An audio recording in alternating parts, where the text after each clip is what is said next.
Hello, my name's Iris and I'm 28 years old. A few months ago, I found out why my leech of a sister-in-law hated me for so long. And that was not as shocking as finding out her true nature. Let me start from the very beginning. My parents were poor. I was their only child, but I pretty quickly realized just how different I was compared to all the other kids around me. While the other kids got whatever they wanted almost immediately, I'd have to wait weeks to get whatever I asked my parents for. I watched my parents struggle and work as hard as they could to give me whatever I wanted. Every time I felt bad for putting so much more pressure on them, they'd tell me to repay them by studying as hard as I could. They didn't even let me work more than I needed to when I turned 16 because they wanted me to focus on my education so I could go further in life. Naturally, I worked as hard as I could on my education. My dad was a janitor at my school, which was a pretty prestigious private school, by the way, that had classes from the first grade all the way to senior year of high school. Because of his position at the school, I was given admission at a very low cost. I made the best use of my time at the school and worked so hard that I became the valedictorian when I graduated. Because of my grades, I was able to get into a great college with a full ride. It was a 3-hour drive away from home, and even though I did not want to leave my parents behind, I knew that if I wanted to truly help my parents, I had to leave. I worked really hard during college as well and managed to secure a great job through an internship that I was supposed to complete for my course. I then began to save up my money and eventually found an even better job with great pay. I spent another year or so collecting money, and when I had a sizable amount, I gave it back to my parents as a token of my gratitude. I told them to retire because I would take care of them. They were hesitant at first, but I assured them that I wanted them to rest because they spent their entire life working endlessly. After that, I began to send my parents money every month. Around the same time, I met my now husband, Alan. We happened to bump into each other at a cafe, and that got us talking. Alan is a very attractive man, so I decided to shoot my shot and asked him for his number. We began talking a lot over text, and I found myself falling for him. We went out on a lot of dates until we made our relationship official. We moved in together after dating for 8 months, and life has been great for us. About 1 year into our relationship, one day, Alan got a call. He picked up and went to speak to the person in the other room. When he came back, he looked upset, so I asked him who he had been talking to. "Who was that on the phone? Why do you look so upset?" "Oh, I just got a call from Mom." "Oh? Why are you upset about it? I mean, aren't you really close to her?" "Yeah, I love my mom and I'll do everything I can for her. I was just not particularly happy about her request this time." "Why? What did she ask?"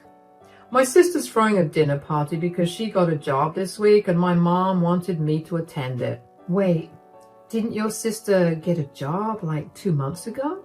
"Yeah, but she lost it a month ago and now she got a new one, so she's celebrating it apparently." "That's good though. Why don't you want to go?" "I don't exactly have the best relationship with her." "Why?" "I mean, you don't have to tell me if you don't want to." "The thing is, I want to tell you, but I don't want to start anything in my family if you accidentally slip up. Not that I think you will, I just don't want to take any chances, especially since I haven't even told my mom about it." "That's okay. Could you at least give me a gist about your relationship with your sister? Like, when did it get bad, or why did you leave your mother out of it? I want to be able to help you out in any way I can." "That's really sweet, darling. Well, let's just say I found out some disgusting things about my sister after my dad's passing, and my mom loved my dad way too much. So if she found out about what my sister was hiding, she would excommunicate my sister really fast. My sister depends on my mom whenever she's out of a job, and I didn't necessarily want to hurt my sister when she was grieving too. Eventually, time passed, and now it's just too awkward to bring up again, so I've decided to distance myself from her. Wow, your sister must have done something really bad for you to go this far, huh? Yeah. Does she know that you've been distancing yourself from her?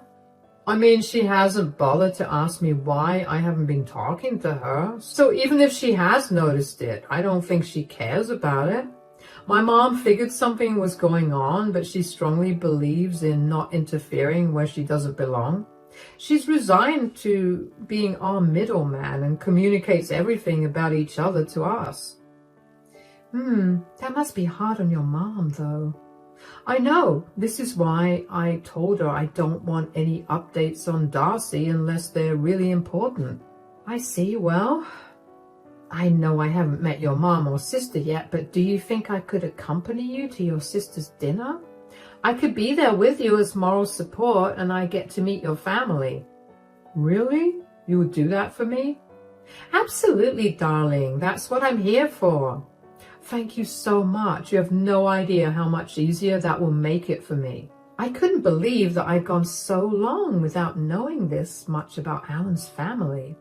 I knew that Alan's dad had passed away 2 years ago, and I knew that he had an older sister.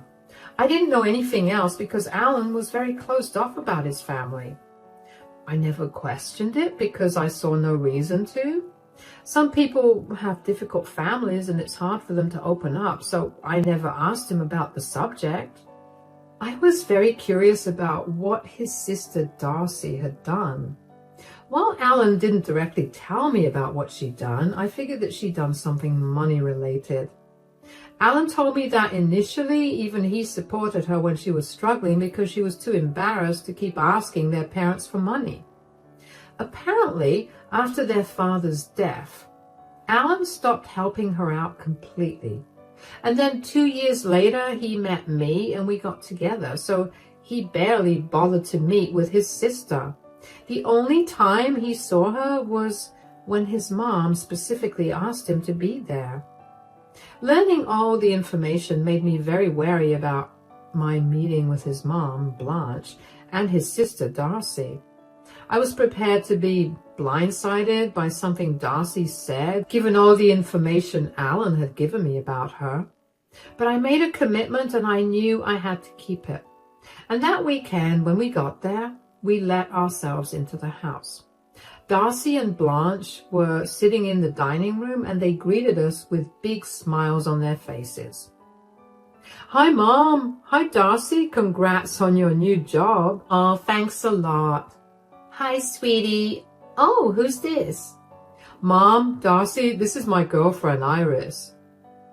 Hello, it's a pleasure to meet you. Oh my God, I can't believe I finally get to meet you. I've heard so much about you, literally. Alan just can't stop talking about you. I hope he's only been telling you good things. Since when did you have a girlfriend, Alan? We've been dating for a year now. A year? How come I haven't heard about this? Well, we don't talk much, so... Mom, why didn't you tell me? I thought you knew, and why would I ever bring up Alan's love life with you anyway? Fine. Tell me more about yourself, Iris. How did you and Alan meet? We met through a dating app. We texted for almost 5 months before we even met in person. After we met in person, we just knew that we were it for each other. That's cute. What about your family history?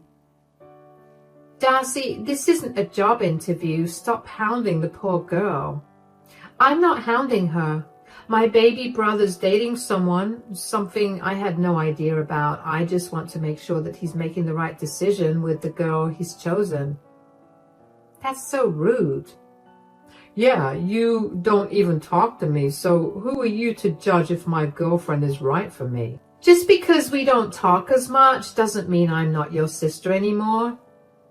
It's okay, I can answer her.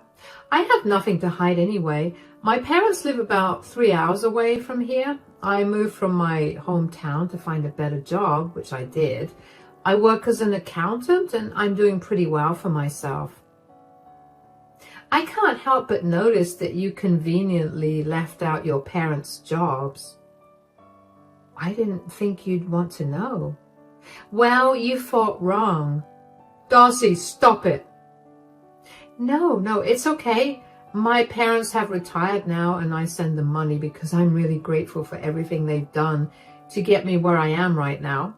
My mom worked as a dishwasher at several restaurants and my dad was a janitor at my school.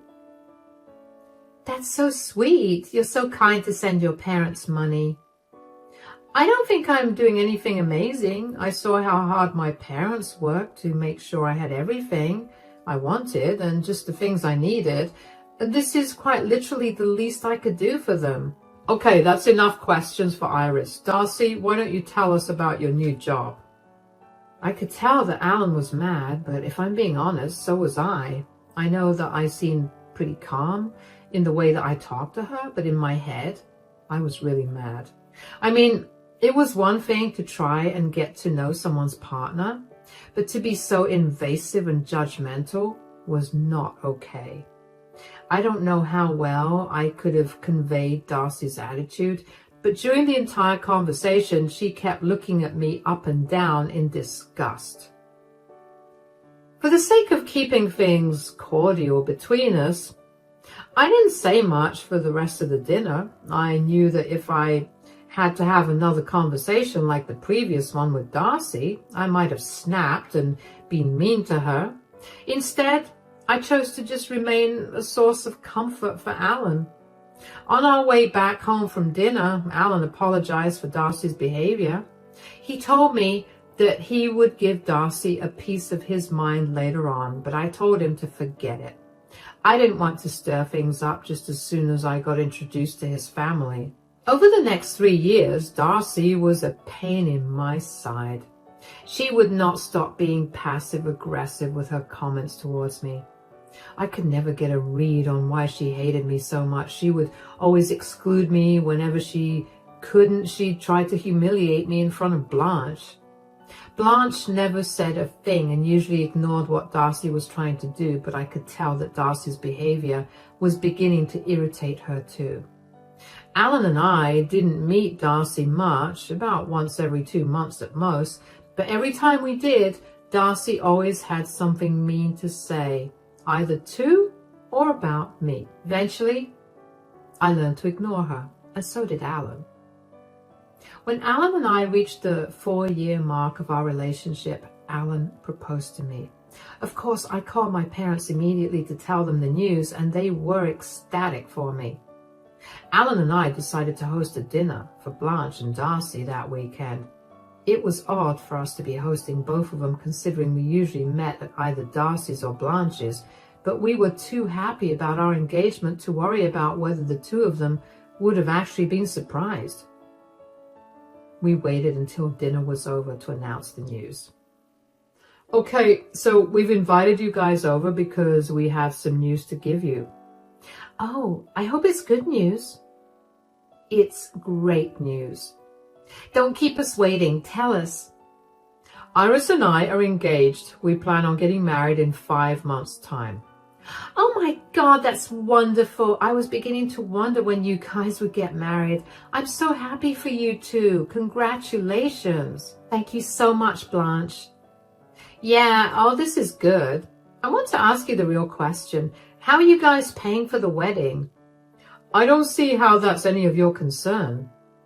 Look, I'm just looking out for you guys. Didn't Iris say that she was sending her parents money every month? If she keeps that up, how are you guys going to pay? Are you going to take care of all the wedding expenses by yourself, Alan? I have savings of my own, so I can contribute to the wedding expenses. And so what if I covered all the expenses by myself? It's both of your wedding. Why should only one of you be responsible for paying for the whole thing? I don't know about you guys, but that seems like a terrible way to start a marriage. What do you know about a good marriage? You're not even in a relationship, and you've never gotten engaged in any of the relationships you've been in before. You don't have to be so unnecessarily rude. I've seen my friends' marriages fall apart because of poor financial decisions. After you guys get married, are you still going to let Iris send money to her folks? Let? That's her money that she's earning through her hard work. I have no say in how she spends her money, and I would never stop her from spending her parents' money because I love them and want them to be taken care of too. There's no need for this to turn into a fight. And before any of you can say anything, I'm going to pay for the wedding so both of you can go crazy. What? There's no need for that. My child is getting married. It's a once-in-a-lifetime event, and there's no way that I'm not going to pay for the wedding that both of you deserve. How do you know it's a once-in-a-lifetime event? Are you seriously suggesting that Iris and I will split up? You know what? I've had enough of you. Please get out of my house. If you want to come to the wedding, I want an apology, not only to me, but also to Iris. Darcy huffed before leaving the house. I was pretty shaken up by what she said. I knew that she wasn't my biggest fan, but I could never put my finger on what exactly she hated about me. I couldn't even bring myself to say anything more because I was so appalled by how she looked down on me. Did she think I was some leech that was after Alan's money? Blanche apologized a lot for Darcy's comments, and Alan and I told her that she had nothing to apologize for. Things were awkward with Blanche around for the rest of the night, so she too left pretty soon after Darcy. Alan was hopping mad after we were alone. He too could not believe how Darcy had talked about me, but I managed to calm him down. A week or so after that, Darcy called Alan to apologize, but ended up making things worse by doubling down on what she'd previously said. Needless to say, Alan was beyond adamant about not inviting her to our wedding. I stayed out of it because, if I'm being honest, I didn't want someone who looked down on me at my wedding either. Eventually, Darcy called me and gave me a pretty good apology. She called Alan as well and apologized to him.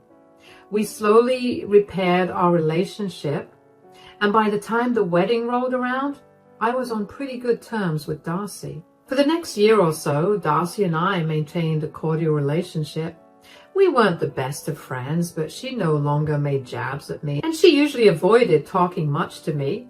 I considered that a huge win because my anxiety about having to be in an awkward conversation was no longer there. Alan still kept his distance from her, and he advised me to do the same. He still didn't tell me why, but I knew that whatever the reason might have been, it must have been big enough for him to be so cautious of Darcy. Anyway, one day, out of the blue, Darcy texted me with an invitation for a barbecue cookout at her place the following weekend. I showed the message to Alan, and even though he didn't want to go, I wanted to because this was the first time that Darcy had actually reached out to me. Alan agreed, and the following weekend we went over to her place. She told us that she was celebrating getting yet another job that's apparently the best paying job that she's ever gotten. She invited quite a lot of friends and family over, so I spent a good amount of time socializing with others before Alan reminded me to get some food for myself. I went up to where the food was and made myself a plate.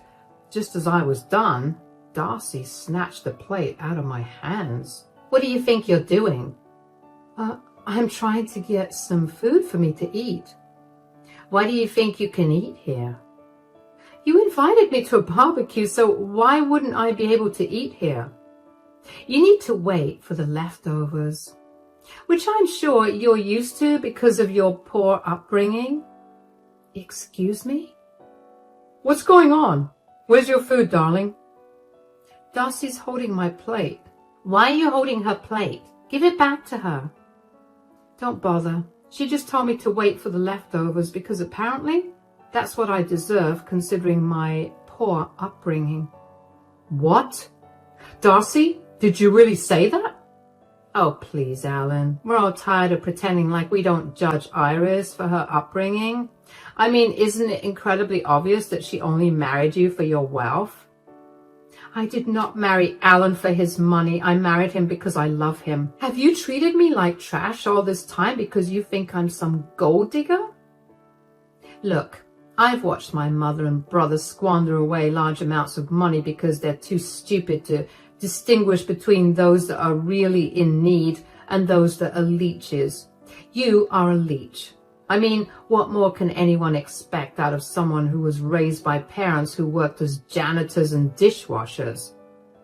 Darcy, this is a disgusting mentality to hold. How dare you talk down to Iris like that? It's funny that you're looking down on Iris. At least she didn't steal $50,000 from her father. What? What do you mean? Oh, Darcy didn't tell you, Mom? Alan, that's enough. No, Mom doesn't know. So I feel like now is the best time for her to find out what a disgusting person you are. What do you mean? When Dad was in the hospital and barely able to make good decisions, Darcy tricked Dad into signing her a check for $50,000 so that she could go to Vegas and gamble it away with her friends. You know how Dad was so stingy with his money, right? He wanted to save up as much as he could so he could leave us all huge amounts of money. So not only did Darcy get her share of Dad's inheritance, but she also got an additional $50,000. What? Darcy, is this true? How dare you even find out about that, Alan? It wasn't that hard to put together. You missed Dad's funeral because you were hungover and too far away. You were already struggling financially, so when I saw pictures of you gambling on Instagram, I put two and two together. Also, the nurse told me that you visited Dad a day before your trip, and after a quick look at his bank account, I figured out what you did. Okay, that is enough. I can't look at you right now, Darcy. You disgust me more than anyone has in my entire life. I'm going to go home. I'm so sorry that Darcy treated you so poorly, Iris, but I guess this is what you get from someone like her. Blanche left immediately after that. I was beyond shocked, and Alan was fuming at Darcy. Everyone at the cookout was looking at us, and I could tell Darcy was beyond embarrassed. Before she could say anything to us, Alan grabbed my hand and led me back home. I waited until Alan cooled down to get him to explain what had happened for him to suddenly blurt the truth like that. He told me that he had enough of Darcy looking down on me when she had been the one asking everyone in the family for money because she was irresponsible. I asked why he would keep something so big from his mother. Like, I understood that Blanche would have been devastated, but he could have saved her a lot of money because she definitely would not have helped Darcy when she needed it in the last years. Alan had no answer for me. Instead, he texted Blanche a long apology and explained himself. She texted him back almost immediately to tell him that she was not mad at him, but she was a little upset that he kept the secret with him for so long. She asked us to give us some space to process what she'd found out, and Alan reluctantly agreed. The next day, Darcy came banging on our door, and thankfully I was the only one at home since Alan had gone grocery shopping. I opened the door and did my best to remain calm. What are you doing here, Darcy? Everything is your fault. What are you talking about? Mom has cut off all contact with me and refuses to see or talk to me after last week's cookout. It's all because of you. How did you possibly come to that conclusion? If my stupid brother hadn't married a filthy peasant, I wouldn't be in this position right now. You still haven't let go of your elitism, huh? It's not elitism if I'm simply looking out for my family. You looked out for your family by stealing from your dying father? That is none of your business. You have no right to throw my family issues in my face. And you think it's okay for you to throw my family issues in my face? You think it's okay for you to discriminate against me based on my family history? But God forbid I bring up the single most horrible thing you could do to a dying parent. You've ruined my life. I should have tried harder to convince Alan to leave you. I don't know what kind of life you're living, but I can assure you that no amount of convincing would have made Alan leave me because he truly loves me. Yeah, he loves you and you love his money. Darcy, I didn't even know he came from wealth when I married him. I only found that out after we got married. I just thought you were a jerk, which was why you were treating me badly. I love him for who he is and would never dream of using him for his money. That's clearly something you can't understand, so I get why you're so hung up on the idea that I'm only after his money. What's that supposed to mean? Well, you used your dad for his money. You were using your mom for money. Before he met me, you used Alan for money. People are just ATMs to you. So when I came into the picture and Alan had better things to spend his money on, you felt threatened. You need to get help. And then also get a job that you can hold down for more than 3 months. How dare you talk to me like that? I was only nice to you because you're Alan's sister. I never understood why he barely spoke to you, but out of respect for who you were to him, I bore with your bullying. Now that I know why he doesn't care much for you and why you bullied me, I see no reason to be nice or respectful to you. Both Alan and I want nothing to do with you. Leave us alone. Never come back. And if you bother us again, we will call the cops on you. Goodbye. I slammed the door on Darcy's face because I knew that if I gave her a chance, she would keep talking. Darcy had some audacity to come to my doorstep and blame me for her actions. I was seeing red, but I knew for sure that if Darcy tried to contact us again, I would file a restraining order against her. Luckily for her, Darcy took my threat seriously and didn't try to bother us in person.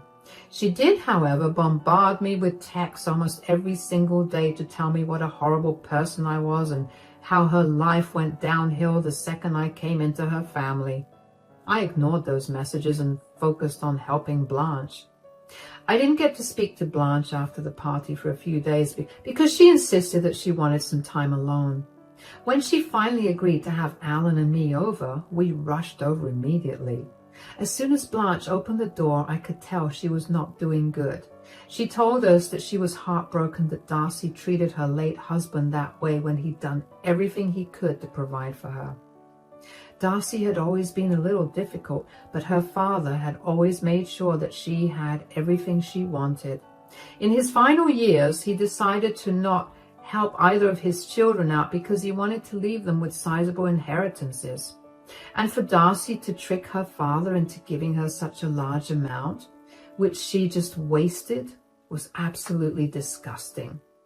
Seeing Blanche so hurt only made me angrier. I knew that Blanche was an amazing person, so I was sure that her husband was also a great person, especially since they also raised Alan to be a wonderful man. I couldn't understand how Darcy could have been so heartless to her own family, who had her back through every problem that she created for herself. Blanche also apologized to me over and over again for not standing up for me against Darcy. She told me that she had many talks with Darcy about her attitude towards me, but Darcy would always brush her off. I told her that I don't mind that she didn't stand up for me because I didn't expect her to. Darcy was supposed to know what was right and wrong, and she had no reason to treat me so poorly when she was a horrible person. Anyway, Blanche also told us that she had gone completely no contact with Darcy. She refused to help her out, regardless of what problems she was going through. And true to her patterns, in 4 months, Darcy lost her job. She tried to ask us for help, but we firmly refused. Blanche blocked Darcy everywhere and did not answer the door when she came banging on it. Last I heard, Darcy managed to get some help from her friends, who also quickly got tired of her and stopped talking to her. I have no idea what's going on with her now, but I'm sure that she's not doing well. As for Alan and I, we're doing great. We've made it a point to visit Blanche regularly, and she's gone back to being her usual bubbly self. We're all happier now, And we've all come to realize just what a burden Darcy had been to all of us. Anyway, we're all onto bigger and better things. Thanks for listening to my story.